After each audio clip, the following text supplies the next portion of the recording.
Calon Kepala Kepolisian Negara Republik Indonesia Komisaris Jenderal Listio Sigit Prabowo memiliki beberapa program prioritas bila kelak terpilih. Dari 8 program, Komisaris Jenderal Listio mengungkap bahwa Polantas tak boleh menilang. Pasalnya tak dipungkiri kerap ada aduan soal tingkah pola Polantas di jalan.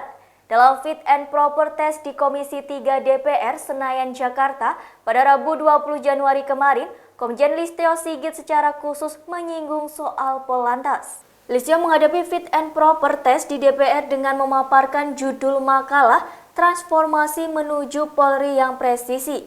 Presisi dalam judul makalah Listio merupakan akronim dari prediktif, responsibilitas, transparansi, berkeadilan. Berikut penjelasan Komjen Listio seperti dirangkum tribunnews.com. Yang pertama, layanan secepat pizza. Komjen Pol Listio Sigit Prabowo mengatakan jika dirinya resmi menjadi Kapolri, maka perbaikan layanan polisi akan diperbaiki.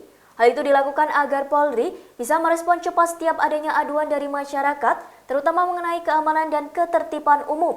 Dengan perbaikan layanan tersebut, maka nantinya polisi bisa bergerak cepat merespon aduan masyarakat. Bahkan Listio mengklaim layanan Polri ke depan akan secepat saat masyarakat memesan pizza. Yang kedua, dukung inovasi. Komjen Pol Listio Sigit menyebut Polri ke depan terus mendukung inovasi dan industri kreativitas yang memberikan kontribusi kepada perubahan maupun kemajuan kehidupan masyarakat. Menurutnya, jika ada masyarakat mengembangkan kreativitasnya dan akhirnya menciptakan suatu produk yang berguna untuk orang banyak, maka hal ini harus didukung. Yang ketiga, tidak perlu ditilang. Komjen Pol Listio akan melakukan reformasi di lingkungan internal Polri, satu di antaranya pada jajaran Korps Lalu Lintas. Ia mengatakan kedepannya anggota Polantas yang turun ke lapangan hanya mengatur lalu lintas yang macet. Mereka tidak perlu melakukan penilangan bagi pelanggar lalu lintas.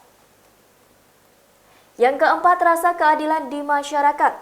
Komjen Pol Listio Sigit Prabowo menginginkan penegakan hukum kepolisian ke depan harus mengedepankan rasa keadilan di masyarakat. Listio mencontohkan persoalan Nenek Mina yang memetik 3 buah kakao di perkebunan milik PT Rumpun Sari Antan, kemudian dihukum 1 bulan 15 hari penjara dengan masa percobaan 3 bulan. Selain itu, Listio juga tidak menginginkan adanya lagi anggota kepolisian merespon laporan anak kandung terhadap ibunya, seperti kasus di Demak. Yang kelima, kembangkan struktur kepolisian. Komjen Listio Sigit mengaku bakal mengembangkan struktur organisasi Polri untuk menampung anggota kepolisian. Dengan begitu nantinya anggota kepolisian yang telah menyelesaikan sekolah dapat langsung menduduki jabatan strategis. Menurutnya, langkah pengembangan itu akan dilakukan secara bertahap. Yang keenam, ajak penyandang disabilitas. Komjen Pol Listio Sigit Prabowo akan memberikan ruang bagi kelompok disabilitas atau kelompok masyarakat berkebutuhan khusus untuk menjadi ASN Polri.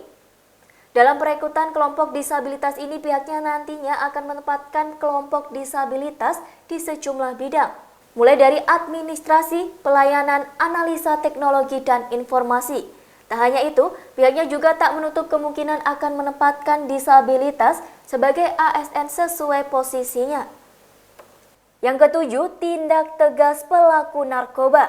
Komjen Listio Sigit mengatakan dirinya tidak akan menoleransi urusan tindak pidana narkotika. Ia menegaskan tidak boleh ada ruang bagi bandar narkoba di Indonesia. Dan yang terakhir, hidupkan Pam Swakarsa. Komjen Listio Sigit menegaskan bakal menghidupkan kembali pasukan pengaman masyarakat atau Pam Swakarsa. Menurutnya, dihidupkan kembali Pam Swakarsa sebagai upaya untuk mewujudkan keamanan dan ketertiban masyarakat atau Kamtibmas. Listio Sigit menjelaskan nantinya Pam Swakarsa yang dihidupkan kembali itu akan terkoneksi dengan kepolisian. Selain itu, menghidupkan kembali Pam Swakarsa, Sigit juga akan menjajaki kerjasama internasional guna mewujudkan Kamtibmas dari kejahatan transnasional. Demikian Tribunnews Update kali ini, nantikan berita yang lainnya hanya di kanal YouTube tribunnews.com. Terima kasih sudah nonton, jangan lupa like, subscribe, dan share ya!